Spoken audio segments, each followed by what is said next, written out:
Доброго времени суток, это подкаст телеканала Якутия-24 «Пришел и говорю». Меня зовут Петр Васильев, и сегодня у нас необычный выпуск. Он посвящен тому, кто заставляет о себе говорить последние 3 месяца. Мы сегодня поговорим о коронавирусе. Мы с моей дорогой редакцией долго думали над тем, кого бы позвать в качестве эксперта, и сегодня у меня в гостях ни много ни мало министр здравоохранения Якутии Елена Борисова. Елена Фреймовна, добрый день, спасибо, что пришли. Спасибо, что согласились поучаствовать в нашем проекте. И первый мой вопрос, он вытекает из того, о чем я тут говорил последние 1,5 минуты. Что это такое коронавирус, почему его все так боятся? Петр, это очень интересная тема на самом деле.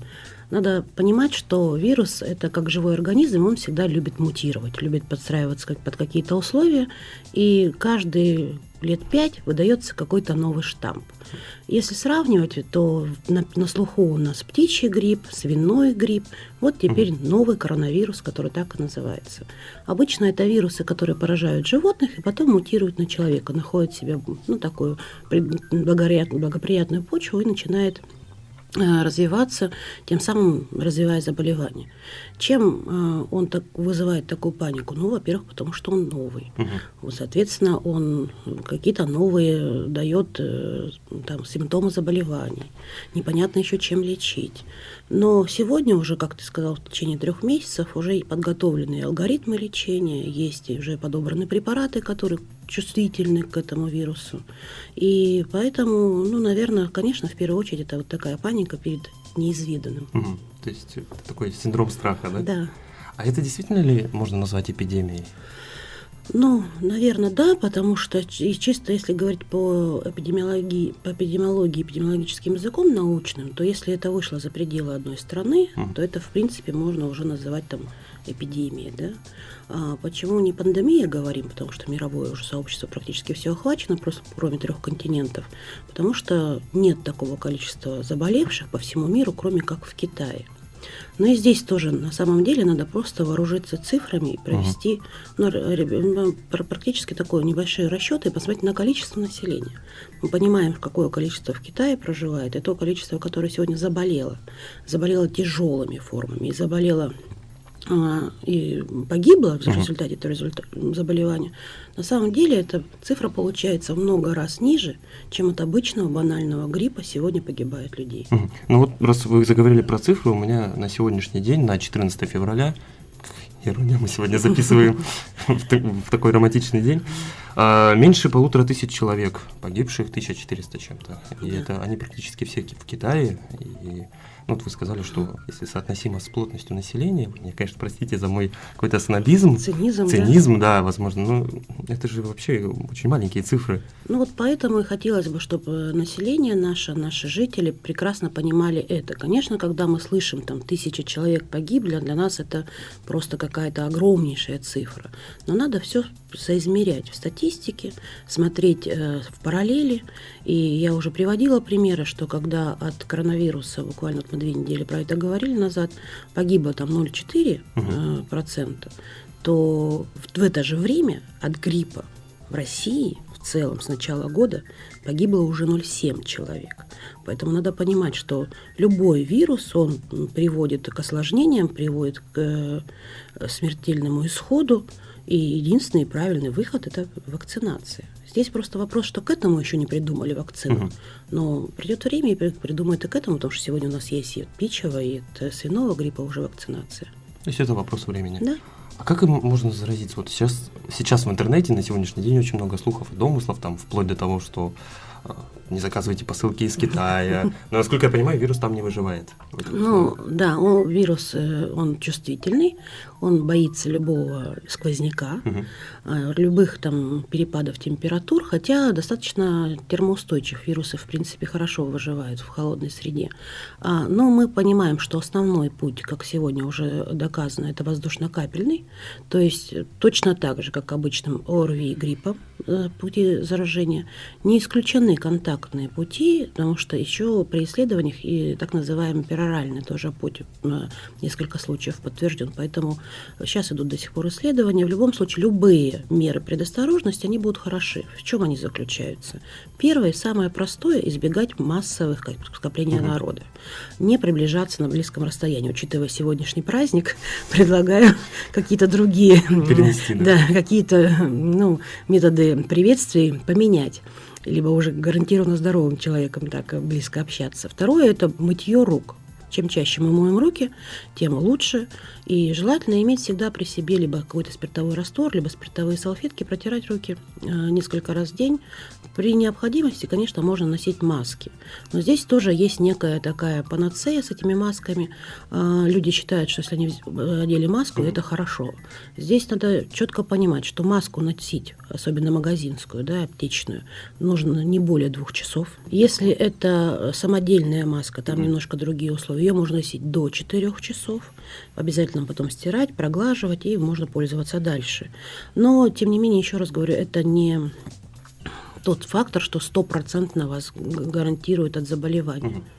Ну, к маскам мы еще чуть попозже вернемся по ходу нашего с вами разговора. А чеснок? Абсолютно, это все меры хороши.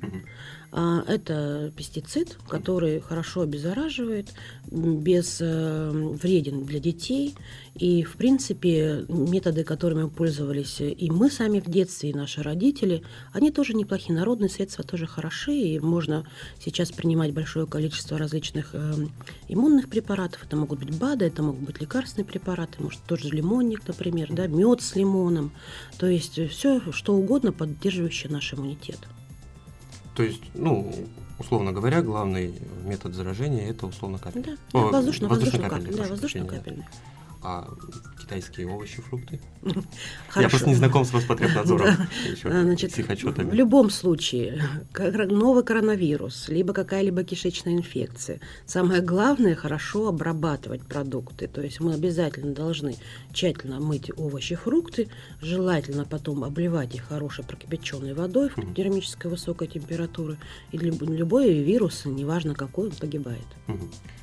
Вы еще несколько минут назад сказали о том, что вакцина будет, а почему ее так долго невозможно разработать? Да. Вообще любое медицинское, что лекарство, что вакцина, в среднем разрабатывается до 3 лет. Потому что даже не сколько сама разработка важна, важны испытания.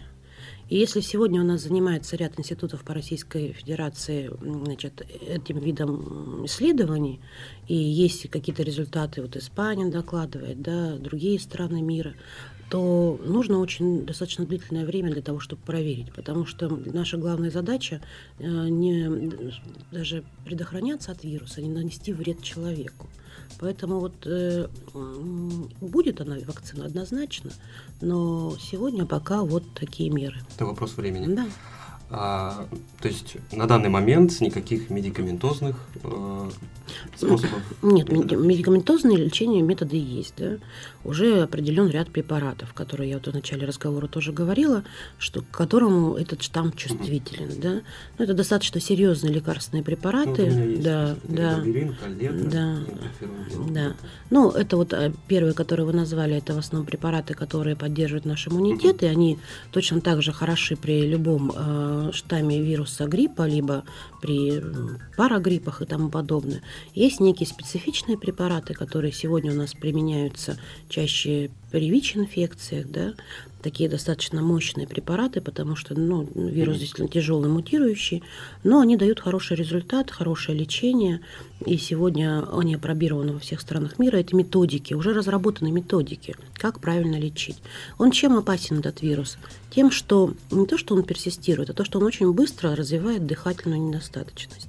И если развивается дыхательная недостаточность, то нужно просто пациента быстро поместить на кислородную концентрацию. Причем эта кислородная концентрация не обязательно аппарат ИВЛ, да? Это уже в крайне тяжелых случаях. Это просто может быть кислородная маска.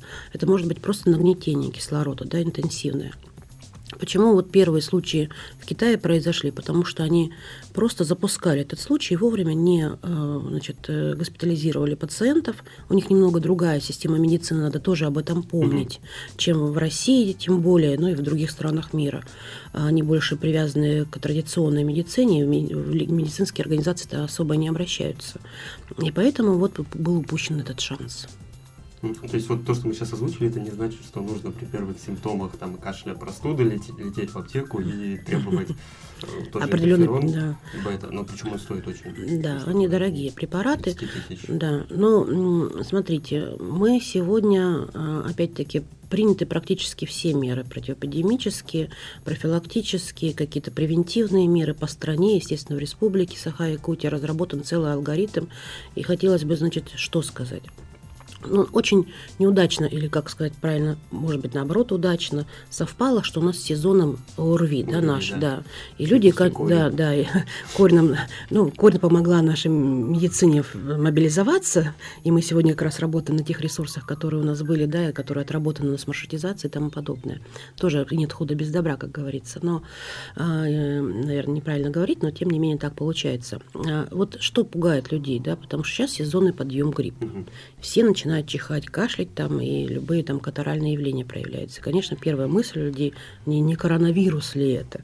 Но хочу заверить, что, во-первых, в Российской Федерации коронавирус был выявлен всего в 2 случаях, причем в достаточно легкой степени, эти люди уже излечены. А в Республике Саха-Якутия, подтверждаю, на сегодняшний день коронавируса нет, поэтому если вы заболели, даже если у вас какие-то проявления, это однозначно ОРВИ. Но необходимо сделать то, что если вы реально приехали 14 дней назад, в период этот, да, не позднее 14 дней, из каких-то стран Юго-Восточной Азии, то лучше вызвать врача на дом.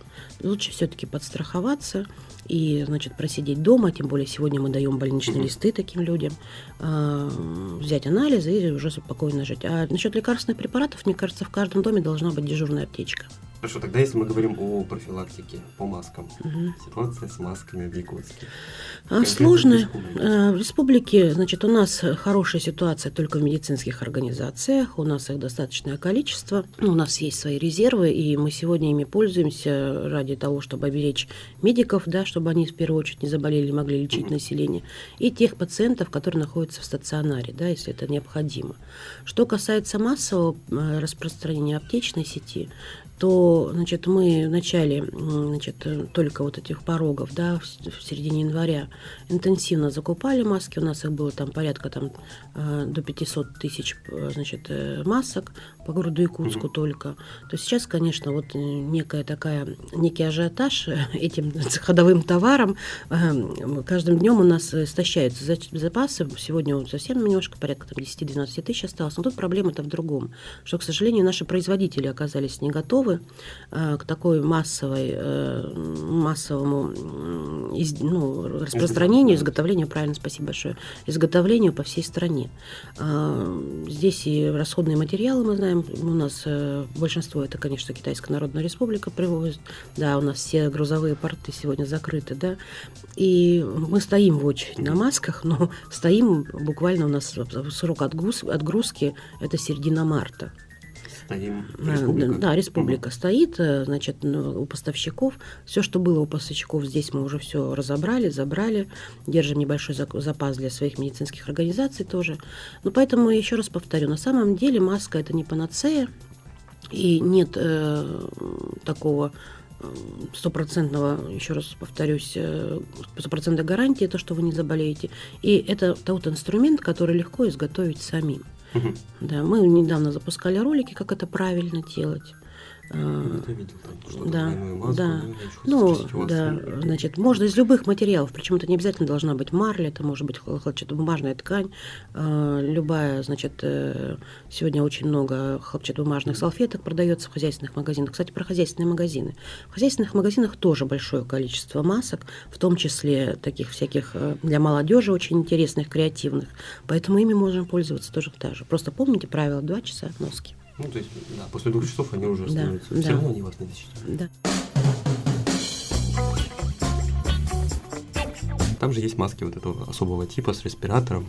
То есть они более действенные. Ну да, это, конечно, уже более профессиональные, скажем так, маски. Мы сегодня используем как раз-таки при эвакуации пациентов именно их со сменными фильтрами. Они такие специального производства. Но даже я думаю, что и такие маски особо не спасут, потому что все равно будете дышать, все равно надо какое-то пространство. Вообще маска придумана не для того, чтобы защищаться от инфекции. Маска придумана для того, чтобы носить их больным людям, чтобы они не распространяли инфекции. Защитить других. Да, чтобы защитить других. Вот это основная функция маски. Хорошо, давайте еще для всех тех, кто по каким-то причинам почему-то обвиняет Минздрав, там, Роспотребнадзор, почему никто ничего не делает, почему никаких действий, где аптеки, где маски, где препараты. Какие меры сейчас принимает Министерство здравоохранения? Правительством республики, Министерством здравоохранения, Роспотребнадзором, с Росздравнадзором, да и всеми, наверное, ведомствами, которые к этому взаимодействуют, принимаются на самом деле все меры, которые возможны. Да?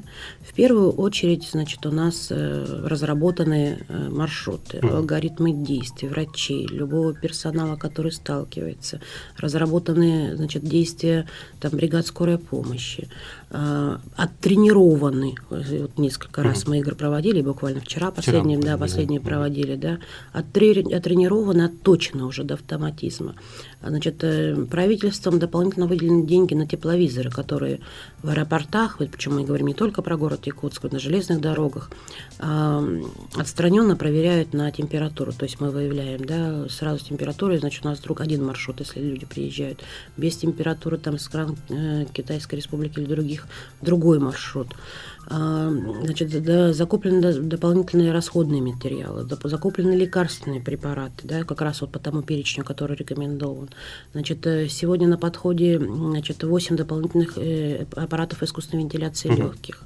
То есть достаточно для того, чтобы оказать медицинскую помощь. Сегодня республика абсолютно готова. О мерах профилактики информацию мы выдаем. Если вы следите, то я в ежедневном режиме, 12 часов выхожу, значит, в СМИ, всех приглашаем, кто желает, для того, чтобы проинформировать наше население о том, как сегодня обстоит ситуация. То есть, поэтому, на мой взгляд, конечно, обвинять всегда легко, это, наверное, право каждого, но что касается мер, чтобы не пропустить сюда коронавирус, и если вдруг такой случай появится, потому что мы знаем, что люди приезжают не только на самолетах, на поездах, но и чуть ли не пешком приходят, да, и мы не упускаем возможности, то есть что-то такое может быть, да, занос коронавируса. Все действия для того, чтобы его ограничить, они тоже приняты. Хорошо, мы сейчас поговорили про методы отработки, потому что Министерство здравоохранения и ведомства и подведомственные организации, они полностью готовы. Я хочу обсудить вот эту вот тему с сообщениями в СМИ по поводу того, что в Якутске первый зараженный, там в мае первый зараженный, и все постят эти фотографии людей, эвакуируемых в бедном вот этом вот пластиковом, как это называется? Носилки. Да, вот на этих носилках, и начинается паника, люди не понимают, что происходит. Это стандартная процедура реагирования. Да, и это абсолютно понятно, поэтому мы всегда заранее выводим в средствах массовой информации, в первую очередь на своем сайте, либо на сайте Росздравнадзора, предупреждаем, у нас учения, коллеги, вот смотрите, почему все время обращаемся к населению и говорим, что самая верная, самая достоверная информация – это на сайтах Минздрава Республики, Роспотребнадзора, Росздравнадзора. Конечно, я понимаю, что у населения есть некий такой, да, они там скрывают, тогда они не говорят. Ни в коем случае. В нашей жизни сегодня лучше вовремя сообщить, чем скрыть, меньше будешь наказан. Поэтому если вдруг, не дай бог, такая ситуация случится, да, у нас появится пациент. Еще раз говорю, мы для этого готовы, абсолютно вооружены, мы об этом сообщим первые. И это 100%. Чтобы не возникало таких паник, пожалуйста, заходите на наш сайт. Ежедневно у нас информация вывешивается, когда у нас учения, когда у нас какие-то реальные вещи. Здесь еще надо помнить о том, что есть, и мы тоже про это говорили в средствах массовой информации, что есть некий алгоритм, стандарт. Если человек приехал с Китайской Народной Республики и вдруг, значит, не был зафиксирован с температурой во время прилета, через какое-то время у него появляются признаки ОРВИ, мы обязаны его, значит, транспортировать именно таким способом. Вот на сегодняшний день у нас таких случаев 22, значит, обращений, значит, вот в течение 2 дней стабильно держится, пока не меняется эта цифра. Причем у всех уже пришли результаты анализов, они все отрицательные. Но тем не менее мы их госпитализировали и вели именно как коронавирус. Ну, по подозрению. Да. Да, и тут, наверное, мне нужно обратиться к своим коллегам-журналистам, чтобы они тоже не делали свои 2,5 просмотра дополнительных на этих новостях и дополнительно информировали население. Никакой, собственно, там заговора и паники, мне кажется, Да, ну вот я могу пример привести, который был у нас прям буквально в этот понедельник, зная, что опять-таки акцентируем, и каждые 12 часов дня, каждый день выходим, уже вот 3-я неделя пойдет, следующий, значит, по обсерватору, да, помните, в понедельник была просто ажиотажная вещь, да, непонятная. Мы как раз к этому тоже подошли к вопросу. Вот, я вас опережаю даже. В субботу у нас было заседание, где мы обсуждали различные вещи, в том числе различные здания. Это такая наша рабочая ситуация. Об этом было доложено на планерке у главы города, естественно, руководством городского управления. Тоже говорил о том, что рассматривались различные варианты. И тут же это ушло в СМИ. Причем самое интересное, СМИ такие, которые, ну, достаточно частые гости на наших брифингах. Да? Зачем это делается, мы понимаем для чего, да, для того, чтобы поднять вот действительно какой-то рейтинг. Да, какой-то рейтинг. Хотя тут же на, значит, брифинге мы объяснили эту ситуацию, и абсолютно четко и правильно. То есть, поэтому населению, конечно, еще раз говорю, нужно верить, ну, желательно, чтобы начать верить профильным министерствам и ведомствам. Либо аккредитированным журналистам. Да. В итоге сейчас у нас ситуация с Абралом какая? Абрал работает в обычном режиме, в штатном, принимает своих пациентов, которые там по путевкам отдыхают или же лечатся дополнительно, да, реабилитируются. То же самое вчера, точно такая же волна поднималась по республиканской больнице номер 3. На базе гериатрии. Да, на базе гериатрического центра. Значит, причем Ольга Валерьевна четко давала понять, да, что да, этот объект у нас стоит в распоряжении правительства с 2015 года. И мы изначально, почему обсуждалось в субботу, в прошлую возник вообще объект как Абрал, мы обсуждали как раз, как не задействовать тот обсерватор, который сегодня у нас расписан исторически, да, понимая, что сегодня, извините, ветераны – это особая каста, тем более в такой значимый год, 75-летие, значит, Великой Победы. И мы рассматривали разные варианты. И наша задача была как раз-таки рассмотреть такой вариант, который бы принес, ну, наименьшие, наверное, потери и для населения, и для работников, и для пациентов, которые там находятся. И сегодня вот первым этапом, вот с понедельника, вы знаете, мы развернули это на фельдшерско-акушерском пункте, обсерватор, он сегодня задействован, там располагаются, значит, прибывшие из Китайской Народной Республики, значит, вчерашними рейсами московскими. Но тут надо тоже, наверное, какой-то акцент поставить, что такое обсерватор вообще. Потому что различных мнений и домыслов просто масса. Обсерватор – это то заведение, та организация, причем это не может быть не только медицинская, это любая форма собственности может быть, куда размещаются люди абсолютно здоровые клинически, но прибывшие из эпидемической зоны. То есть, если мы знаем, что в Китае, значит, сегодня есть инфекция, причем мы же не говорим про какую-то определенную, да, провинцию, из любой точки Китая, где, может быть, вообще этого нет, но это называется эпидемической зоной, согласно санитарным правилам, мы должны их размещать и наблюдать за ними. 14 дней. Да, ну, сегодня определено, что это 14 дней, потому что у нас такой вирус, да.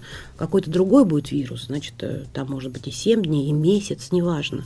Но эта функция охранить оставшееся, ну, значит, население от, значит, контактов, которые могут быть. Поэтому мы наблюдаем за этими пациентами и потом добровольно также отпускаем, точно так же забираем анализы и смотрим. А так по априори это здоровые абсолютно люди. А в дальнейшем он может же использоваться как... Да, конечно. Ну вот для вспышек, там, не знаю, ну, Да. условно говоря, ОРВИ Да, и да. прочих заболеваний. Да. То есть это не специально созданный Нет, для абсолютно нет. заболевших коронавирусом. Абсолютно нет. То есть обсерватор это под что угодно может использоваться, он поэтому и называется. Это обсерватор это запасной вариант. И вот все те, кого эвакуируют вот в Да, этих да. контейнерах, так скажем. Если он без признаков ОРВИ, то он помещается в обсерватор. Если он с признаками, ну, не ОРВИ, скажем, ну, наверное, правильнее ОРВИ, потому что все-таки это вирусная этиология, да, то помещается в инфекционное отделение. Мы специально разгрузили инфекционное отделение для того, чтобы у нас была большая мощность, большее количество коек, понимая, что сегодня сезонное ОРВИ есть. Там разделили потоки тоже, разделили на боксы, разделили на этажи. То есть все правила санэпиднадзора мы постепенно с вами завершаем уже наш диалог. У меня есть вопрос про анализы, которые забирают у условно говоря, заболевших. Есть несколько вопросов, почему именно конкретно их отправляют из нашего региона, еще и Почтой России, в другой регион, потом ждут, пока они вернутся, и насколько они вообще точны? Вот они как раз 100%, наверное, даже 150% точны. Значит, у каждого региона так выстроена система вообще, что у каждого региона есть свой регулятор, да, ответственный. И вот Новосибирск, он ответственный по Дальнему Востоку и Сибири. То есть в любом случае, любые анализы, даже мы, допустим, забираем на грипп, мы у каждого человека заболевшего забираем на грипп, делаем их у себя в лаборатории, и потом какую-то выборку, 5, 10, 25 свободного, значит, забора отправляем туда, как раз-таки на подтверждение. Это говорит о том, правильно мы делаем исследование, неправильно, они проверяют нас. То есть это то же самое было с корью, вот сейчас какая-то ситуация. Мы делали у себя, подтверждали, не подтверждали, и все равно все 100% по коре отправляли в Новосибирск. Вот Новосибирск – это институт «Вектор», он наш куратор. Значит, что с коронавирусом? Вся та же самая история, только за минусом того, что сегодня в Российской Федерации нет тех тест-систем, которые бы определяли корону на местах. То есть это вопрос не в оборудовании, оборудование это одинаковое для всех, а это такие тест-полоски, такие индикаторы, да, которые могут выявлять. Вернее, они уже разработаны. И они даже поступили к нам в республику, но пока нет достоверного подтверждения, что они гарантированы, то есть для этого тоже нужен какой-то период времени, да, тест-драйв такой пройти для этих полосок, мы ими пока не пользуемся. И поэтому делаем не в своей лаборатории, а сразу направляем в Новосибирск. Почему так долго? Ну, во-первых, все связано с тем, что, еще раз говорю, институт один, то есть все регионы Дальнего Востока, да, и плюс Сибири, они сегодня не могут делать эти анализы, как по всей стране. То есть у каждых, значит, есть таких несколько центров, которые регулируют там разные регионы. И поэтому все потоки отправляются, естественно, в Новосибирск, вот с нашей стороны в Новосибирск.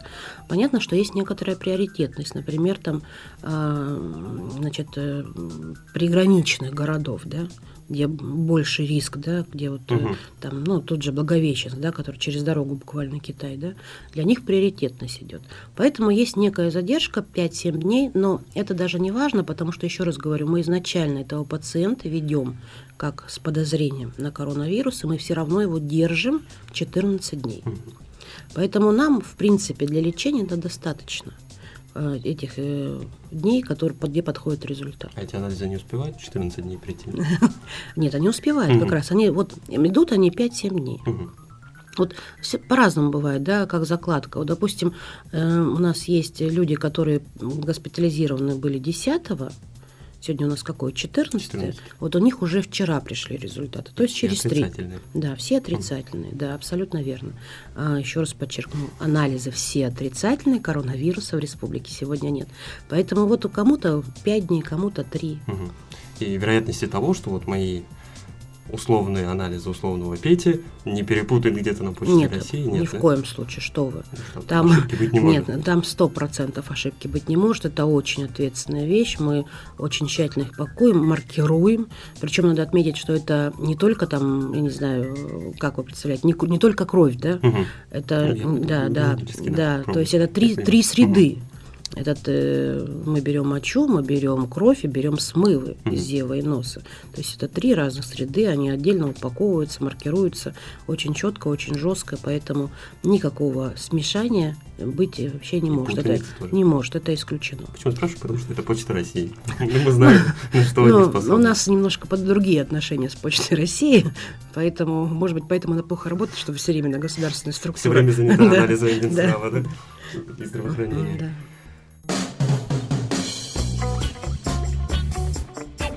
Давайте под заключение еще раз напомним нашим слушателям, вообще всем жителям республики, как защититься.